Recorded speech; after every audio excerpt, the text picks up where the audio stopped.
Today, we have Maranda Dziekonski, a battle tested executive who has helped define what it means to do customer success in tech. She has led the charge at some of the biggest names in tech like LendingClub, HelloSign, and Swiftly. And now she's the chief customer officer at Fexa, the company bringing AI to facilities management. We're so excited to have her here today to share her story and how companies can use customer success as their competitive advantage. Miranda, super excited to have you here. Really appreciate you being on the podcast today. Not only do you have an incredible professional background, but you also have a very, very powerful personal story. I'd love for you to share a bit about your background, some of the things that have inspired your upcoming book. I know the working title is From There to Here, and would just love to hear how you got to where you are today. Yeah, first, thank you so much for having me. I'm excited to be here talking to you about this topic. Very relevant, I think, for a lot of folks trying to figure out their path, not only professionally, but also personally. Yeah, a little bit about me. And yeah, I am working on a book right now. Working title is From There to Here. That could change. Who knows what it's going to actually end up being because we're not going to actually launch it until later next year. But it does touch upon my journey from childhood through some professional learnings that I've had. I shared with you in an earlier call. I grew up in a home that wasn't too kind, was filled with, poverty and unkindness, and then was a very, I guess I shouldn't say very young single mom, but by today's standards, I was a young single mom. I got married fresh out of high school, ended up divorced when I was 4 months pregnant, raised my son on my own. I, for a short period of time, was on public assistance, receiving welfare, Medicaid, all the assistance you can get from the government, and managed to put myself through college, get a degree while working full time with a baby. So it was quite the journey. But I look back on it now, and I wouldn't change anything.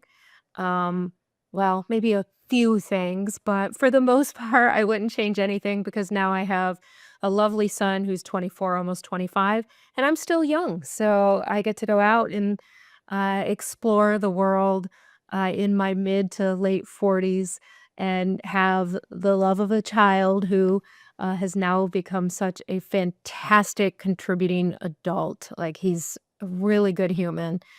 So yeah, that's a little bit about my journey. Decided to finally sit down and write a book. There's a lot of ins and outs that I'm not going to go into here, but I talk about food insecurity, dealing with a mother who struggles with mental illness and how that has shaped my leadership style, and also maybe how it has made me a little more sensitive to the temperature in a room. I'm very well known for going in and taking the temperature of a room and trying to figure out how do I react? How do I show up? How do I adjust? And sometimes I read the temperature wrong, and that can definitely impact my how I react in the moment. Sometimes I read the temperature spot on, and that also can impact how I move forward or adjust. So these are all things I'm going to be talking about in this book. Amazing, amazing. And it's such a strong story, and those type of moments or periods of time, just one, they make you appreciate being on the other side of it, but also it makes some of the things that you do day to day probably feel a lot easier. Like if you can get through things like that, then being executive at a tech company is kind of a walk in the park. I know. Yeah, certainly. Some days it doesn't feel like it though, right? Because we're humans and we tend to live a little bit more in the moment, and those hardships seem so far away now. It seems like forever ago. While it does shape me and it is always going to be a part of me, um, it does feel very far away. And I will I will say I am not I'm not a perfect human. I don't think any of us are. But yeah, I do try to remind myself, like, I've seen worse things. I've been through worse things, especially. when I'm dealing with things like helping wind a tech company down that isn't making it, or having to do layoffs, some of the more difficult situations, I do pull from that previous energy just to remind myself that this too shall pass and tomorrow will be a new day. Mhm. I love it. Really, really powerful. And I think one thing, I don't know if, it speaks to probably the level of, like, empathy that you build during times like that, but I know you found yourself getting really, really deep into the customer success function of a business. And I myself, I spent a lot of time in customer success before doing RevOps. So I've led customer success teams. The biggest team I had, we had about 40 CSMs. It was a global team, managing around 50 million in revenue. So it it was a very, very fun job. I loved it. And I think there's just so much to it that people don't appreciate. But how did you end up getting into customer success? What really drew you to that part of the business? Um, and what was the catalyst for getting you involved? So it wasn't deliberate. I didn't deliberately plot out a path to customer success. I kind of like fell into it by chance. If you could rewind 25, maybe a little less than 25 years ago, um, I ended up getting a job at a company named Lyondell and I was there for 9 years. And that's really truly where I did my first customer success type role, where I was managing a portfolio and I was responsible for the success of this group of customers. And how I got the job there is, quite frankly, I speak Spanish, and they were looking for someone in Lansing, Michigan, who could come in and run this set of accounts that needed someone to speak Spanish. Very small group of individuals to pick from in Lansing, Michigan. So I got very lucky, and we didn't call it customer success. We were doing account services or customer service, or anything but customer success. Customer success wasn't a name I heard of until nearly a decade after that, when I made the journey out to Silicon Valley, Hmm. and I was able to actually put a word to what I had been doing for the last decade. I'm like, "Oh, okay. This is what I've been doing. I'm not doing customer service. I wasn't doing customer support. I wasn't just waiting for customers to reach out to me with problems. I was proactively managing these accounts, trying to make sure that they had everything they need to be successful." And that's when I really just I dove in. I dove in the deep end and started building teams. I went from being a practitioner to somebody who brought all that knowledge I had from that very large 40 plus $1 billion a year company and just wrung it out, like soaked it all in, wrung it out on multiple tech startups, which now I'm on my 11th company. So yeah, it wasn't deliberate. It was happenstance.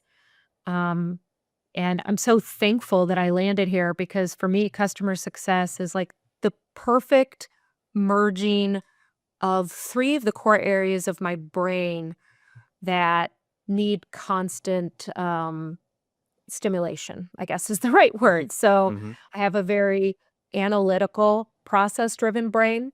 I'm a little type A.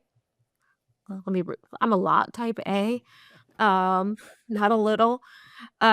So I love to take messy things and make order of them, build process, get things organized. I mean, look at my bookshelf behind me, right? Like Color coded I everything. or everything's like an organized by color.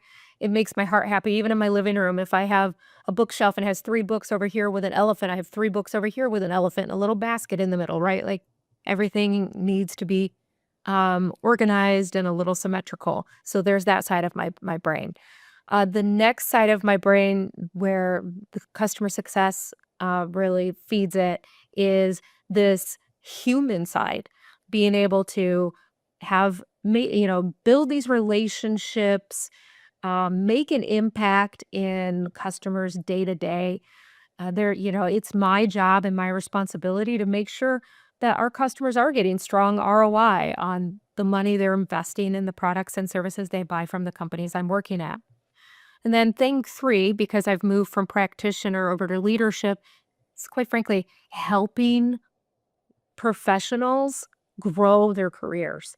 It's Mhm. something I'm the most proudest of when I look back at my 20 plus year career at this point.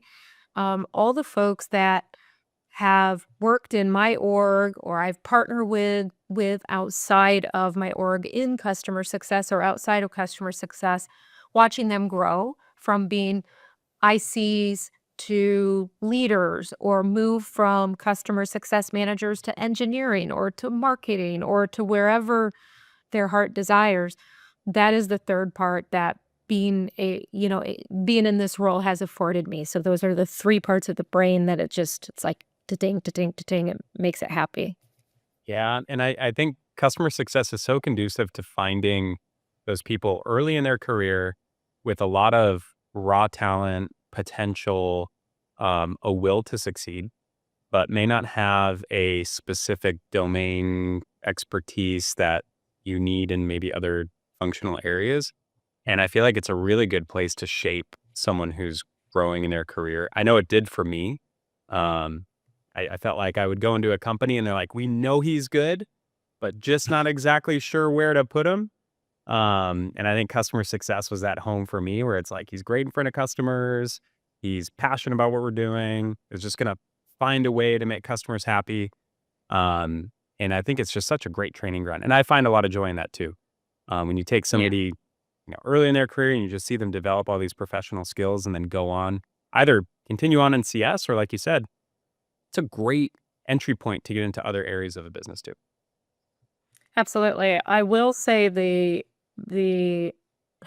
landscape of customer success that has significantly shifted over the last 5 years. Mhm. Especially not to be a Debbie Downer, but especially with, the changing of the investment landscape and how money is not, freely flowing like it was for many years.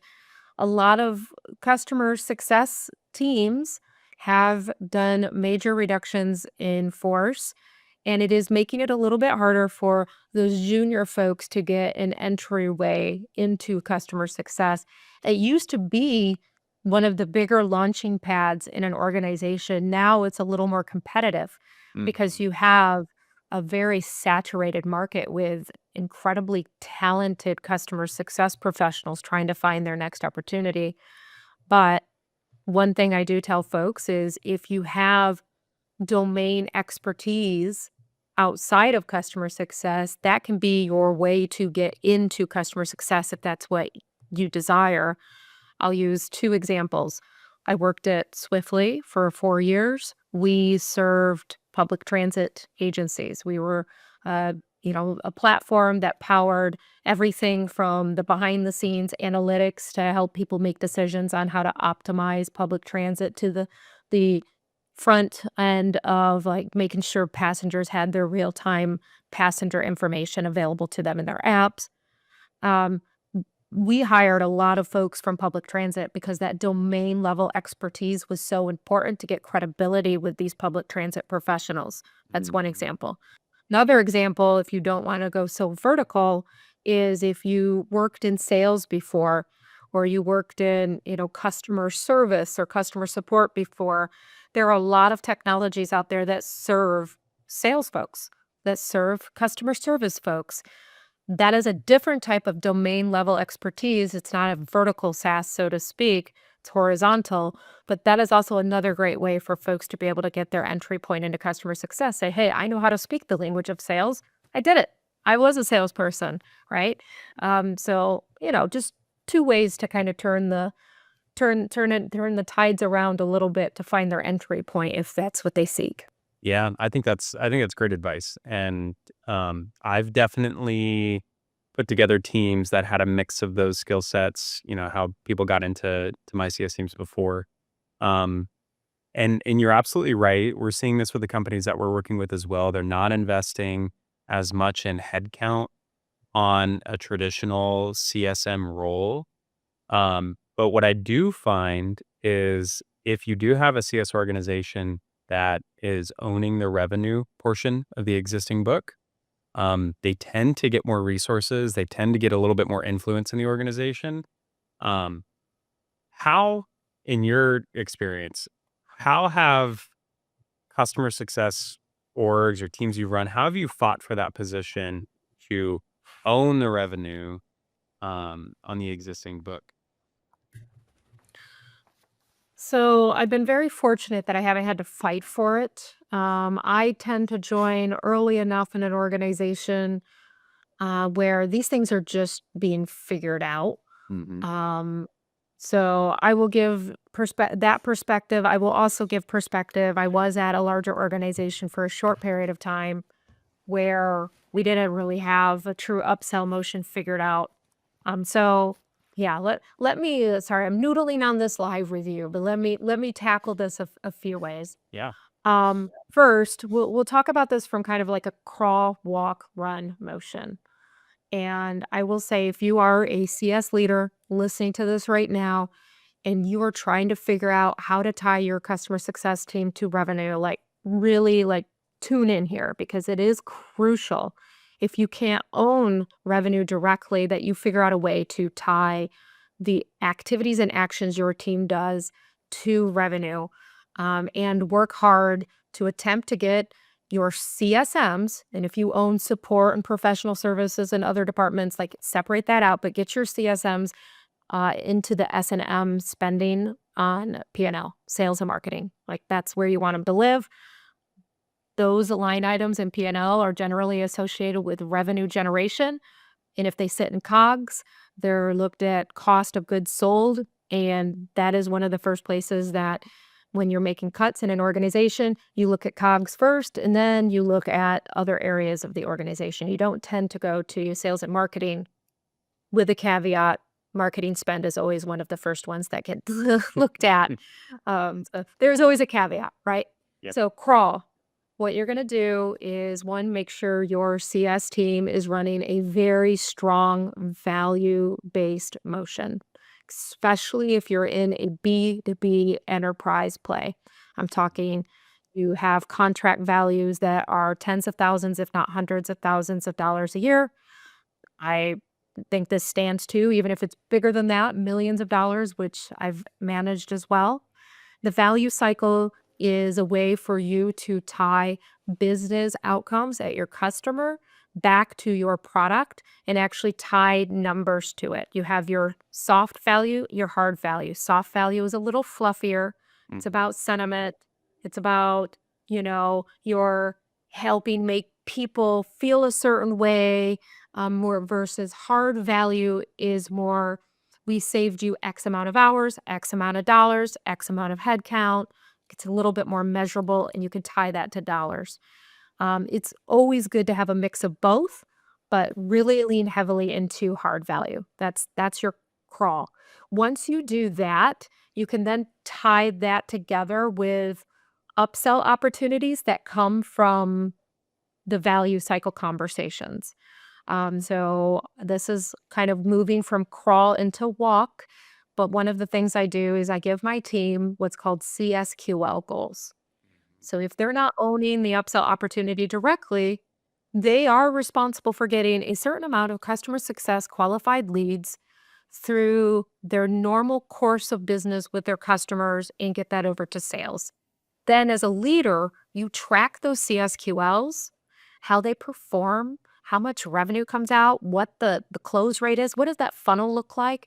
And I would put money that CSQLs, I would put money on this, that CSQLs probably have a higher close rate and a shorter close time than leads that come in through other channels.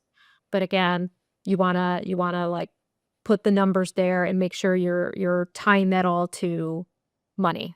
Speak the language of your CFO, right? Speak the language of your board. The one motion is if this makes sense for your business, train your teams on how to actually close those upsells instead of putting them into the pipeline for a sales rep. This is not the right motion for all customers and all companies. I want to be Mhm. clear. Where I see it makes sense is when it's a less complex sell. And on top of that, or less complex sale, I promise I know how to speak English most days. I'm still Um, working on it too. At least you can speak Spanish too. Yes, yes. Yeah, I'll blame it. I have 2 languages going on in here. I'll blame it on that. When it's a less complex sale and when your CS teams work incredibly closely with the persona that would be signing or getting this across the finish line internally. Hmm. Those are 2 boxes. If you can check those off, there are many other boxes, but those are the 2 simplest boxes.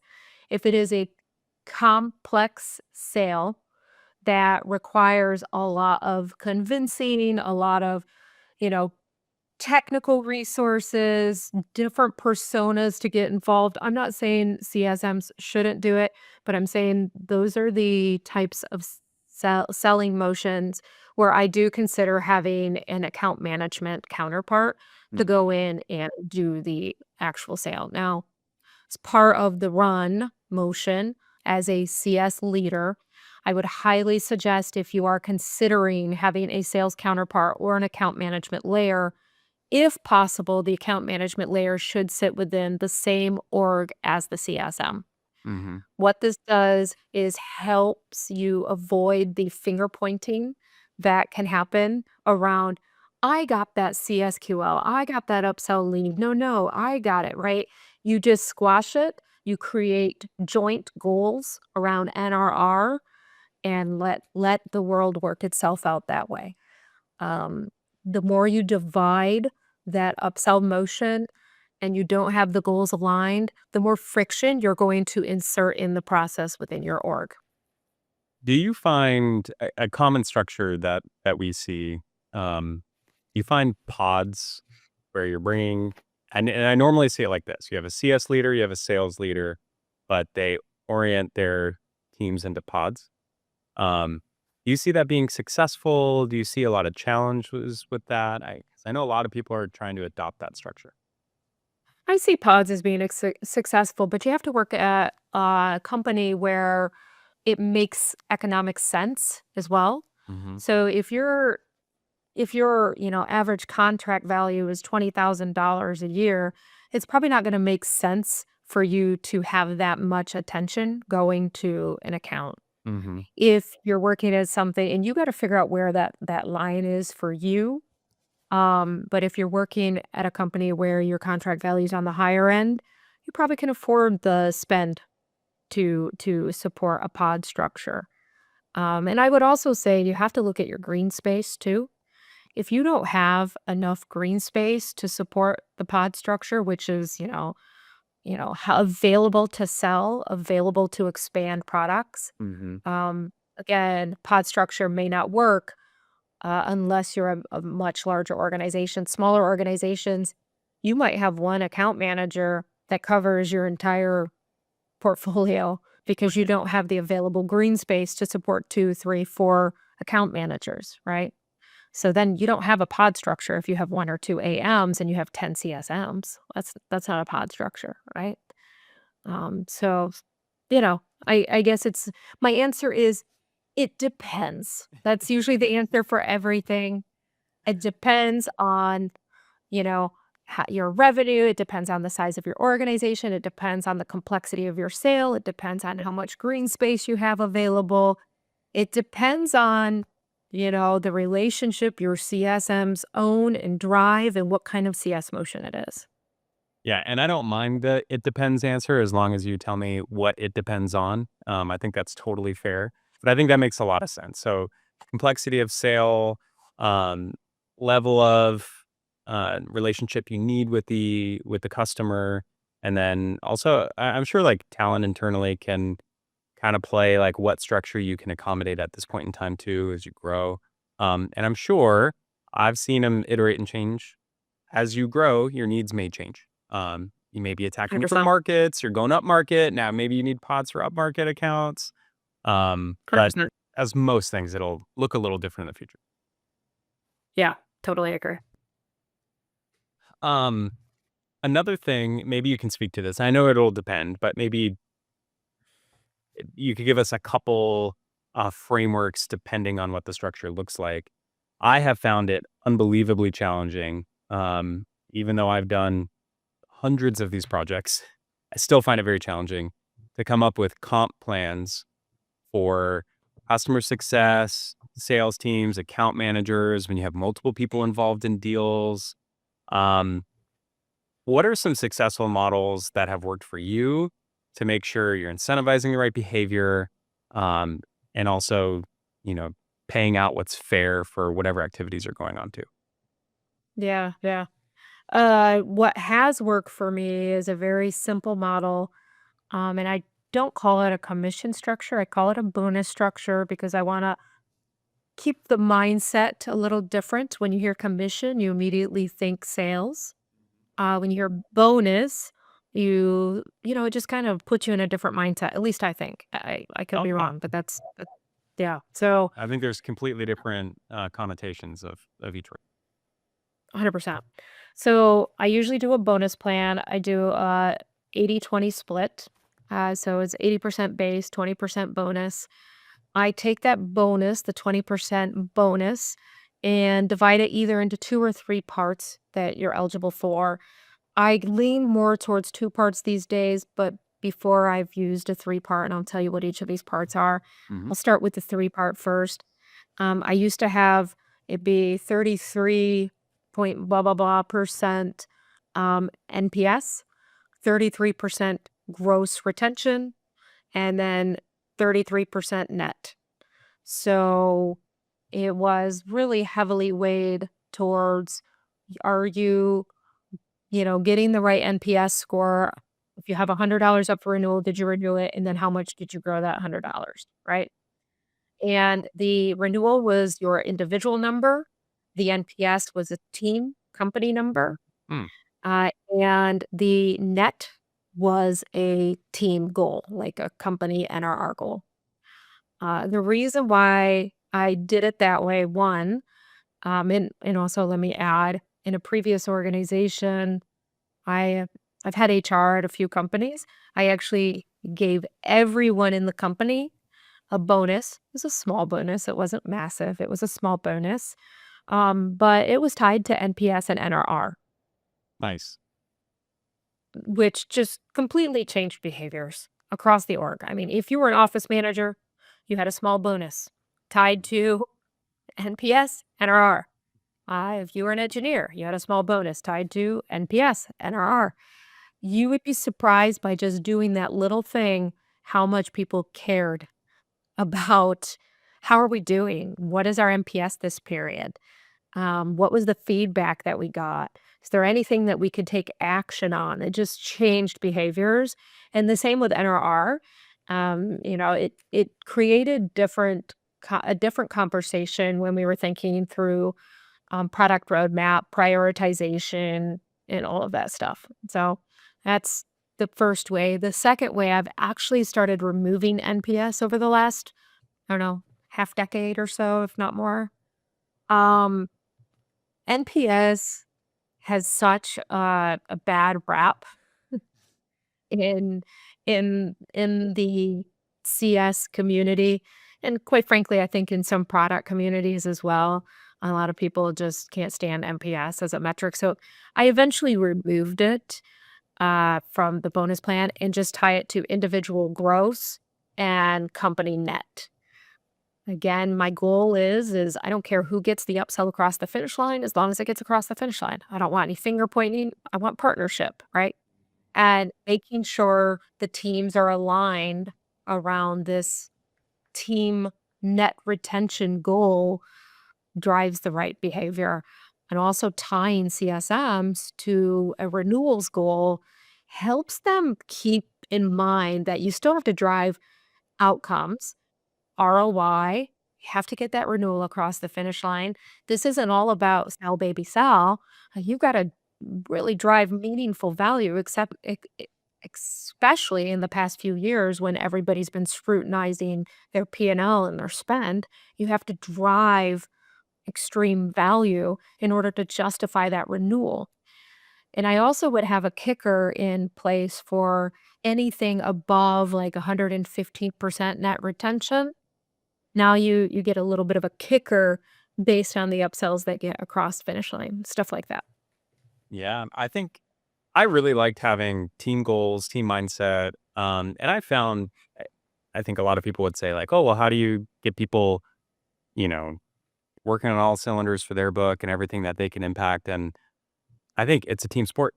So, we gotta win the championship together, gotta win the game together, whatever metaphor you wanna use. And I don't think it hinders anyone from doing a good job. I think people have a lot of intrinsic motivation, a lot of other reasons why they're doing what they're doing. They're not doing things just for a commission check. They're not full on mercenaries. Maybe you'll find a few of those personalities on the sales proper team, but, for the most part, I think people are trying to build a career, trying to build a reputation, build their network with people they're working with, build their network with the customers they're working with. That was always huge. You have a great interaction with a customer, that relationship never leaves. So, there's so many other things that I know people are working towards, and I think people like being on a team and winning as a team. So, I really like taking, "Hey, there's a component that's individual. Let's make sure you're doing," and you can measure it specifically on things that are in their control, but I like the majority of it being on kind of that team mindset. Yeah, I totally agree. And I do think that, you know, having the conversation with your CFO to get a company-wide bonus in place, or at least a bonus in place for the folks that directly touch the customers um, on a regular cadence, can be very tough. So my suggestion to folks would be understand what your board cares about, understand what your CFO cares about. I've said it already, I'll say it again. Understand what they're measured against, what success looks like, and then build your business case around if we invest this, $500,000 or whatever it is for next year, these are the potential revenue outcomes we could achieve through increased NRR. And then also don't forget, don't be short-sighted in your revenue forecast modeling and just think of the current year. Think about the total lifetime value. If Mhm. you're adding a percent of, NRR, or a percentage, or decreasing your churn by 2% through incentivizing the right behaviors, what does that mean for the lifetime of your customers, right? So those kinds of conversations tend to net more fruit when you're able to paint a full picture of not just the now, not just this quarter, not just this year, but let's talk 2, 3, 4 years out. A decrease of 2% in churn, what that does to the overall value, an increase in NRR, what that does to the value for the next 2 or 3 years, right? 100%. And something that we do at Lean Scale quite often, a project we'll engage with our customers is, what we call growth modeling. So we'll say, "Hey, for 2026, you wanna go from 10 million ARR to 20 million ARR. We're gonna reverse engineer that into a plan. How many reps do you need? How much marketing spend do you need?" And the biggest component that impacts the model is what your NRR assumptions are. So It's crazy, right? if you have great NRR, it means you have to hire less salespeople, you have to spend less in marketing. I mean, it dramatically decreases the cost of your overall GTM spend just by making sure that that number is keeping customers, growing them. If you have an NRR number that really is underperforming, especially if the NRR is especially under 100%, you have to compensate so much with more sales and marketing spend, Mm, and it's so much more 100%. expensive.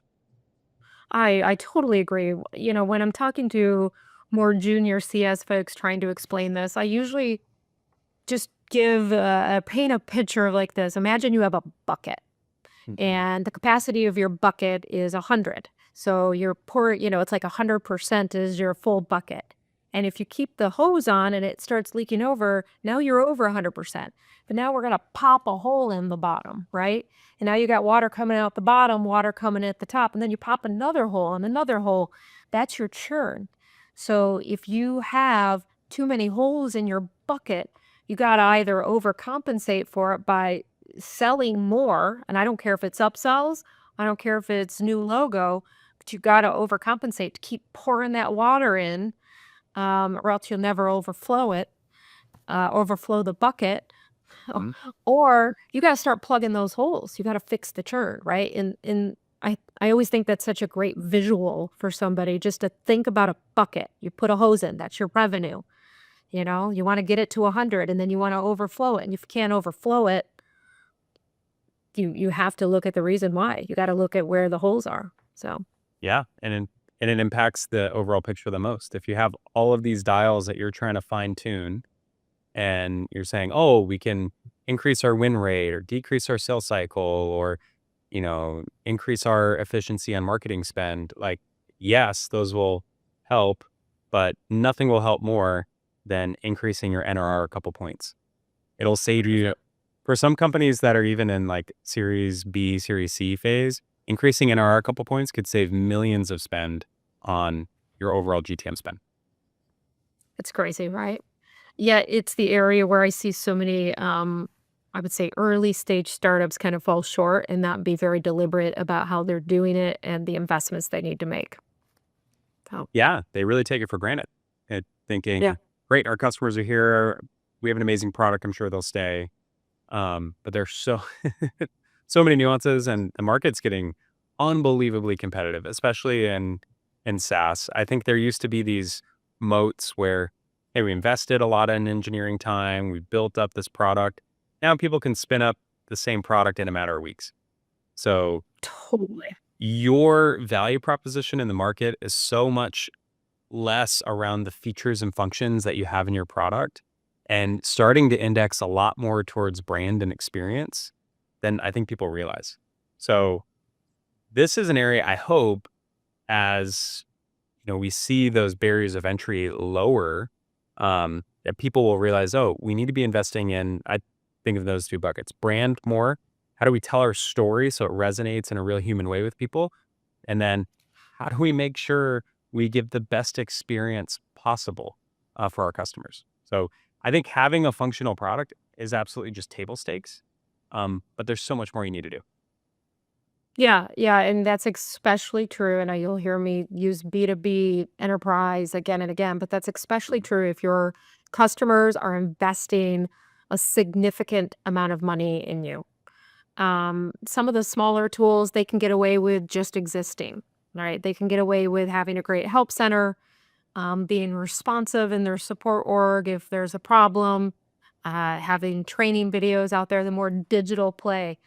Mhm. Um, a lot of the larger products that are a bigger investment, both in implementation but also just revenue dollars, uh, they require a little bit extra these days because you have to balance out the competition somehow. If you all can check all of the boxes, then what do? You have to differentiate, right? Absolutely. One thing I was mentioning this earlier when we were prepping for this, it wouldn't be a podcast in 2025 if we didn't talk about AI. So I'm going to have Right. to ask it, my obligatory question of how is AI being used in customer success? And for us, we're always not the fluffy stuff, which none of this conversation has been like that at all, but just what are some real practical AI use cases that you're seeing? If you have any tools that you really like right now, I know there's so many popping up in the market. We're on product hunt, like monitoring, and it feels like every Yeah. 2 seconds there's a new tool that we can use. But what are you seeing in the CS landscape? Yeah, so one, I do think we could potentially hot take be in a little bit of an AI bubble. I live here in Silicon Valley. I'm just What? telling you. I know, I know, I know. Like We're just the at the beginning.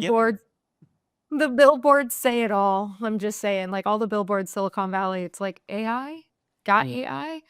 Um, so just some practical use cases, practical AI use cases that don't require a ton of investment. First and foremost, there's so much you can do with ChatGPT. Mm-hmm. So much you can do. Especially if you work with publicly traded companies. For example, publicly traded companies, they have to put out investor statements, they do earnings calls, they put out their annual presentations about this is what we're going to focus on, these are the pillars, yada, yada, yada. If you are supporting any of those types of customers, go out, find those decks, find those transcripts of those recordings, toss them into ChatGPT. Tell ChatGPT who you are. I am a CSM at Bob's Donuts. We, are the biggest SaaS provider of sprinkles, right? I, I'm making this up, of course. It should be a real company. It might be. Probably is. And my goal is to have a gross retention of 95, net retention of greater than 115%. Currently, we are at 87 and 100. My goal this year is to make sure I'm putting goals in front of my customers or partnering with my customers to create goals that drive hard ROI. So we talked about that hard value, soft value. Here are their earning statements. Here's their vision deck. Here's the yada, yada, yada. What do they care about? What should I focus on? And you would be blown away. ChatGPT is going to go read hundreds of pages for you. It's going to tell you exactly what's going on. It's going to tell you how it's relevant to your product. It's going to tell you the goals that you should be partnering with them on, the personas that you should be trying to get introduced to so you can reduce single-threaded relationships. It will totally create a plan for you, an account plan. So that's thing one. Thing two, this is so simple, but my God, I don't know how I would ever live without it. AI note takers have just totally changed my life. I'm so lazy, even though I have a notebook here now. That's just to jot down stuff, Anthony, that you say to me so I don't forget. I mean, Oh, I'm we're just talking. drawing doodles and stuff, but yeah, I have one too. Yeah, I'm over here doodling. AI note takers, especially the ones that come out with your action items, Mm-hmm. huge time saver. Huge time saver. I think a big mistake I see a lot of CS leaders making right now when it comes to AI is they're trying to make the biggest splashes. They're trying to figure out, you know, how can I use AI to save me on hiring a CSM? Which great, good for you. I think the best thing that you can do as a leader right now though is to figure out the things that your teams are doing that it's like death by 1,000 cuts that will Mm-hmm. save them so much time and it frees them up to do what matters most. One, the things that require critical thinking, and two, the things that require human to human relationship building. So start out, have your teams do a daily, weekly, monthly spreadsheet. Just tell me what you do daily, tell me what you do weekly, tell me what you do monthly.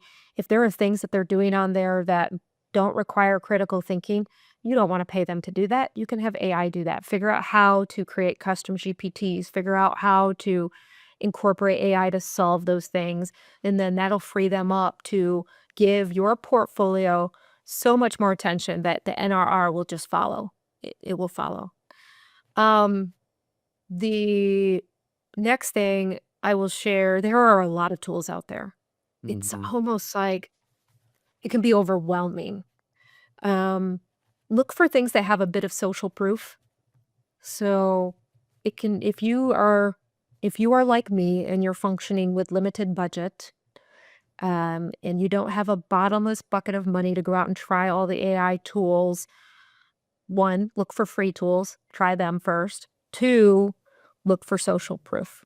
Social proof, social proof, social proof. I have a feeling in the next probably couple of years when some of the funding runs out on these investments that have been made over the last year or two, we're going to see some of these things kind of poof, evaporate, and then those with social proof will probably stay. So that's my advice there. Yeah, I think those are great. I think account research, um, which can take a ton of time to do. And then I'm a big fan. I use Fireflies. And There. then, Fireflies, you can also build an agent within Fireflies to help you create tasks in a certain output that you want, or, hey, listen for these type of things and give me this information at the end of the call. So that way you have some prompts to really help you do that. And I think that's phenomenal for a CSM. I Because add at one tool, Gamma. Have you used Gamma app? I haven't. Mm-mm. Oh my gosh. Try it. Go out. There's a free version. Gamma app, if you're somebody who does a lot of presentations like I am, it is brilliant. I mean, it will blow your mind. I spend so much time building decks, building slides. Mm. What I do is I put my outline of I just have a conscious stream conversation with my chat GPT. I want to do a presentation on how to lead CS orgs at $50 million in revenue. I want to cover ABC, XYZ. I walk it through everything I want to cover. And I say, can you please create a slide by slide summary that I can use for Gamma? It does it. It creates the slide by slide. I take it to Gamma. I tell it, please make my presentation hot pink because I love hot pink. Uh, and use cartoon characters and include this data and blah, blah, blah. And then it just right in front of you spits it out. Boop, boop, boop, boop, boop, boop, boop, boop, and it's beautiful. Oh, amazing. Absolutely. Yeah. Amazing. Yeah, I think I'm still doing a lot of this in manual mode, especially like internal presentations. So when we have our monthly meetings, we have company offsites, things like that, where yes, that would be tremendously helpful. And I assume, can you upload some templates, like if you're doing QBRs or monthly reviews with You can customers? do you can do your hex codes, you can do your own company artwork, of course, and, you pay at a certain level and you can get the SOC 2 compliance and all of that type of stuff too if that's something your company needs. I'm not working with Gamma, just to be clear. I know that I sound like an advertisement for them right now, but you You could sure you don't have get a that referral code that I need to include in the video? No, but I'm so pumped about it. It blew my mind, the art of the possibility, right? When I saw that, I was like, "Holy smokes, how did I go from fax machines to this?" Right? I know. I know. And then what's next? I don't even want to think about it. Yeah, right? No, those are really, really helpful, uh, practical AI use cases. Help your CSMs be more effective, help your CSMs be more efficient. Yeah, maybe you do a couple of those things well, you can hold off on a headcount or two. But also you can make sure your customers are getting an even better experience because you have CSMs equipped to do their job really, really well for them. I agree, and I'm not saying the goal, and I know I kind of, made a little bit of a quip at the idea of the leaders out there trying to do all these big things so they can not hire.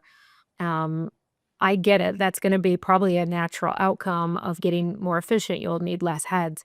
But I look at it from a little bit of a different perspective of I want my customer or my CSMs focused on doing maturity matrices, collecting goals, having regular cadence conversations that are centered around those goals, driving ROI, value, yada, yada, yada. Let AI do all other stuff and let your CSMs focus there. And not only are you going to see the outcomes in your revenue, you'll also just have a happier CS org. Without a doubt. Without a doubt, which can be retention, which saves you recruiting costs, all of that. Um, that's amazing. Well, Miranda, this has been really, really good. Thank you so much for sharing the level of depth and breadth across the CS function. Also, thank you for sharing your personal story. It's really powerful. My mom was a single mom for a period of time, so I know some of the challenges that come with going through that, and to be able to have the grit to get to where you are today is just really, really inspiring. I'm excited for your new book to come out. I don't know if there's a pre-order list, but I'd love to be on it so I can get a copy. Um, but I really appreciate you sharing how teams can use customer success to be a huge competitive advantage. We talked about how, the barrier of entry to build tech and tools and SaaS is really, really lowering. You're seeing the speed of iteration and development and shipment of new features and products accelerate. And one of the best ways to differentiate your brand is through the service and experience that you give to your customers and having a personality behind the company too. I think that goes a long way when the market's saturated with a lot of tools. And also, I appreciate you sharing all of the practical insights on structuring the teams, building the teams, commission, bonus, whatever comp plan you need to put in place with the team. And then, of course, practical AI examples. So, Miranda, thank you so much. Really appreciate you being on here and can't wait to see what you do next. Thank you. I appreciate you having me.